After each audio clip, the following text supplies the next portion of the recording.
ನಮಸ್ಕಾರ ಸ್ನೇಹಿತರೆ. ವಿಡಿಯೋ ಮಾಡ್ತಾ ಇರ್ತಕ್ಕಂಥ ಉದ್ದೇಶ ಇಷ್ಟೇ. ನಾಳೆ ಟೌನ್ ಹಾಲ್ನಲ್ಲಿ ನಡೀತಾ ಇರ್ತಕ್ಕಂಥ ಸಾರಿಗೆ ನೌಕರರ ಸಮಾವೇಶದ ಕಾರ್ಯಕ್ರಮದಲ್ಲಿ ಅತಿ ಹೆಚ್ಚಿನ ಸಂಖ್ಯೆಯಲ್ಲಿ BMTC ಸಿಬ್ಬಂದಿಗಳು ಭಾಗವಹಿಸಬೇಕು ಅಂತಕ್ಕಂಥದ್ದನ್ನು ಮನವಿ ಮಾಡ್ತಾಯಿದ್ದೀನಿ. ಯಾಕೆಂದರೆ ಈ ಸರ್ಕಾರ ಇಲ್ಲಿಯವರೆಗೂ ಸಹ ಪ್ರಣಾಳಿಕೆಯಲ್ಲಿರ್ತಕ್ಕಂಥ ವಿಚಾರವನ್ನು ಇಟ್ಕೊಂಡು ಕಾಲಹರಣ ಮಾಡಿಕೊಂಡು ಬಂದಂಥ ಸಂದರ್ಭದಲ್ಲಿ ಏಕಾಏಕಿ ಸಾರಿಗೆ ಸಂಘಟನೆಗಳ ಜೊತೆ ಒಂದು ಕಡೆ ಮಾತುಕತೆ ಆಡ್ತಕ್ಕಂಥ ಕೆಲಸವನ್ನು ಮಾಡಿಕೊಂಡು ಮತ್ತೊಂದು ಕಡೆ 12.5% ವೇತನದ ಹೆಚ್ಚಳವನ್ನು ಮಾಡಿರ್ತಕ್ಕಂಥ ಸರ್ಕಾರದ ವಿರುದ್ಧವಾಗಿ ನಾವೆಲ್ಲರೂ ಸಹ 20ನೇ ತಾರೀಕು ಹೋರಾಟಕ್ಕೆ ಹೋಗ್ತಾ ಇರೋದ್ರಿಂದ BMTCನಲ್ಲಿ ಅತಿ ಹೆಚ್ಚಿನ ಸಂಖ್ಯೆಯಲ್ಲಿ ತಾವೆಲ್ಲರೂ ಸಹ ಬಂದು ಭಾಗವಹಿಸಬೇಕು, ಕಾರ್ಯಕ್ರಮವನ್ನು ಯಶಸ್ವಿಗೊಳಿಸಬೇಕು ಅಂತಕ್ಕಂಥದ್ದನ್ನು ಮನವಿ ಮಾಡ್ತಾಯಿದ್ದೀನಿ.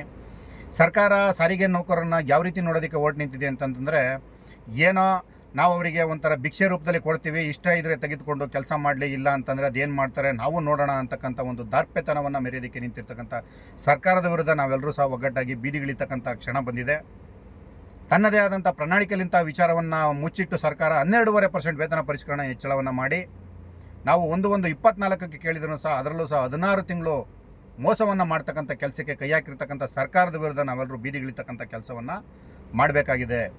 ಇದು ನಮಗೆ ಯಾಕೆ, ಸಂಘಟನೆಗಳನ್ನು ಕೇಳ್ಕೊತಾರೆ, ನಾವೆಲ್ಲರೂ ಆರಾಮಾಗಿ ಡ್ಯೂಟಿ ಮಾಡ್ಕೊಂಡು ಮನೆಗೆ ಹೋಗೋಣ ಅಂತಕ್ಕಂಥ ವಿಚಾರ ಏನಾದ್ರೂ ನಿಮ್ಮ ಮನಸ್ಸಲ್ಲಿದ್ದರೆ ದಯಮಾಡಿ ಅದನ್ನು ತೆಗೆದುಹಾಕಿ. ಯಾಕೆಂತಂದರೆ ಇದು ಕಾರ್ಮಿಕರ ಅಳಿವು ಉಳಿವಿನ ಭವಿಷ್ಯದ ಪ್ರಶ್ನೆ. ನಾವು ಇದೇ ಸಂಬಳದಲ್ಲಿ ಜೀವನವನ್ನು ಕಟ್ಕೋಬೇಕಾಗಿದೆ ಮತ್ತು ಜೀವನವನ್ನು ಸಹ ಮುಂದುವರಿಸ್ಕೊಂಡು ಹೋಗಬೇಕಾಗಿರೋದ್ರಿಂದ ಏನು ಸರ್ಕಾರ ಸಾರಿಗೆ ನೌಕರರನ್ನ ನಿಕೃಷ್ಟವಾಗಿ ನೋಡ್ತಕ್ಕಂಥ ಮನೋಭಾವನೆಯನ್ನು ಬೆಳೆಸ್ಕೊಂಡು ಬಂದಿದೆ.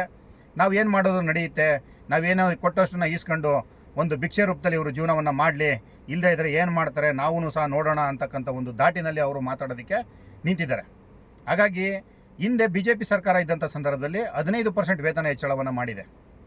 ಈ ಸರ್ಕಾರ ಯಾವ ಮಾನದಂಡದ ಆಧಾರದ ಮೇಲೆ 12% ವೇತನ ಹೆಚ್ಚಳವನ್ನು ಮಾಡಿದೆ ಅಂತಕ್ಕಂಥ ಪ್ರಶ್ನೆಗೆ ಉತ್ತರ ಇಲ್ಲ. ಒಂದು ಕಡೆ ಇಂಕ್ರಿಮೆಂಟ್ ದರದ ಹೆಚ್ಚಳ ಇಲ್ಲ. ಬಾಟಾ ಭತ್ಯೆಯ ಬಗ್ಗೆ ಯಾವುದೇ ಕಾರಣಕ್ಕೂ ಮಾತಾಡೋದಕ್ಕೆ ಸರ್ಕಾರ ರೆಡಿ ಇಲ್ಲ.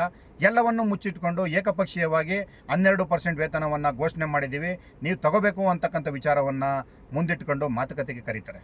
ಹಾಗಾಗಿ ಕಾರ್ಮಿಕರೇ, ಇದು ನಮ್ಮ ಬದುಕಿನ ಪ್ರಶ್ನೆ, ಭವಿಷ್ಯದ ಪ್ರಶ್ನೆ, ನಮ್ಮ ಜೀವನದ ಪ್ರಶ್ನೆ ಆಗಿರೋದ್ರಿಂದ ಈ ಸರ್ಕಾರವನ್ನು ನಾವೆಲ್ಲರೂ ಸೇರಿ ಪ್ರಶ್ನೆ ಮಾಡಬೇಕಾಗಿದೆ.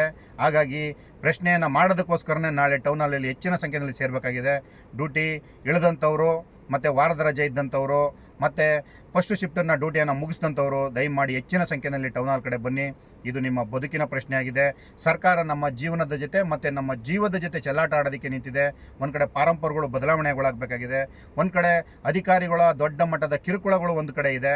ಇವೆಲ್ಲದರ ವಿರುದ್ಧ ನಾವು ರೋಡಿಗಿಳಿತಕ್ಕಂಥ ಸಂದರ್ಭವನ್ನು ಈ ಸರ್ಕಾರನೇ ನೀವು ಬೀದಿಗೆ ಬನ್ನಿ, ನೀವು ಒಂದು ಜಂಗಿ ಕುಸ್ತಿಗೆ ಹೋಗಲೇಬೇಕು ಅಂತಕ್ಕಂಥ ಒಂದು ಮಾರ್ಪಾಡನ್ನು ಮಾಡ್ಕೊಂಡು ನಿಂತಿದೆ. ಯಾಕೆಂದರೆ ಹಿಂದೆ ಸರ್ಕಾರನೂ ಇದೇ ರೀತಿಯಲ್ಲಿ ಅಡ್ಡದಾರಿಯನ್ನು ತುಣಿದು ಏನೆಲ್ಲ ಅನಾಹುತಗಳಾಗಿತ್ತೋ ಆ ಅನಾಹುತಕ್ಕೆ ಯಾವ ರೀತಿಯಲ್ಲಿ ಉತ್ತರವನ್ನು ಕೊಟ್ಟಿದೆ ಅಂತಕ್ಕಂಥದ್ದನ್ನು ನಮ್ಮ ಕಣ್ಮುಂದುಗಡೆ ಇದೆ. ಕಾಕಿ ಬಟ್ಟೆನ ಹಾಕೋಕ್ಕೆ ಬಿಡಲ್ಲ ಅಂತಂಥ ಅಧಿಕಾರಿಗಳು ಸುಮಾರು 2,000 ಜನನ ವಜಾ, ಸಸ್ಪೆಂಡು, ಡಿಸ್ಮಿಸ್ ಎಲ್ಲವನ್ನು ಮಾಡಿದರು. ಈ ದೇಶದ ಸಂವಿಧಾನ ಬದುಕಿದ್ರಿಂದ ಅವರೆಲ್ಲರೂ ಮತ್ತೆ ಯೂನಿಫಾರ್ಮ್ ಹಾಕೊಂಡು ಬಂದು ತೋರಿಸಿದ್ದಾರೆ.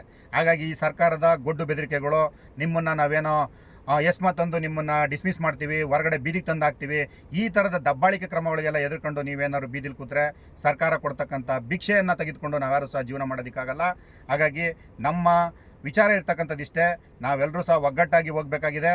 ಸರ್ಕಾರದ ವಿರುದ್ಧ ರೋಡಿಗಿಳಿತಕ್ಕಂಥ ಕೆಲಸವನ್ನು ಮಾಡಬೇಕಾಗಿರುತ್ತೆ.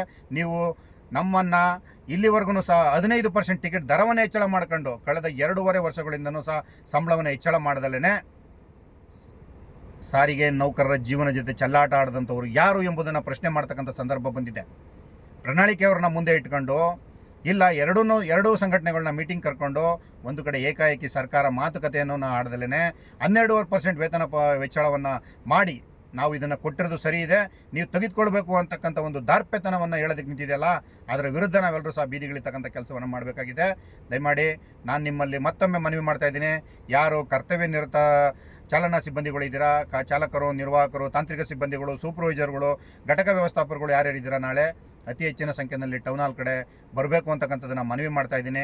ಸುಮ್ಮನೆ ಕೂತ್ಕೊಂಡು ಎಲ್ಲ ವಾಟ್ಸಪ್ಪಲ್ಲಿ ಕೂತ್ಕೊಂಡು ಏನೋ ಕೆಟ್ಟದಾಗಿ ಮೆಸೇಜ್ ಆಗ್ತಕ್ಕಂಥದ್ದು, ಸರ್ಕಾರವನ್ನು ಟೀಕೆ ಟಿಪ್ಪಣಿ ಮಾಡ್ತಕ್ಕಂಥದ್ದು, ಸಂಘಟನೆಗಳನ್ನ ಟೀಕೆ ಟಿಪ್ಪಣಿ ಮಾಡ್ತಕ್ಕಂಥದ್ದು ಸಾಕು.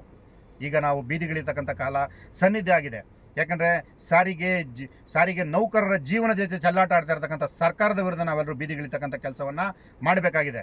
ಯಾಕಂದರೆ ಸಾರಿಗೆ ನೌಕರರು ಅಂತಂತಂದರೆ ಸರ್ಕಾರಕ್ಕೆ ಒಂದು ರೀತಿಯಲ್ಲಿ ತಾತ್ಸಾರ ಮನೋಭಾವನೆ, ಇವರು ಏನು ಮಾಡ್ಯಾರೋ ನಮ್ಮನ್ನು ಅಂತಕ್ಕಂಥ ಒಂದು ದಾರ್ಪೆತನವನ್ನು ಮೆರೆಯೋದಕ್ಕೆ ನಿಂತಿರ್ತಕ್ಕಂಥ ಸರ್ಕಾರದ ವಿರುದ್ಧ ನಾವೆಲ್ಲರೂ ಬೀದಿಗಿಳಿತಕ್ಕಂಥ ಹೋರಾಟವನ್ನು ಮಾಡಬೇಕಾಗಿದೆ.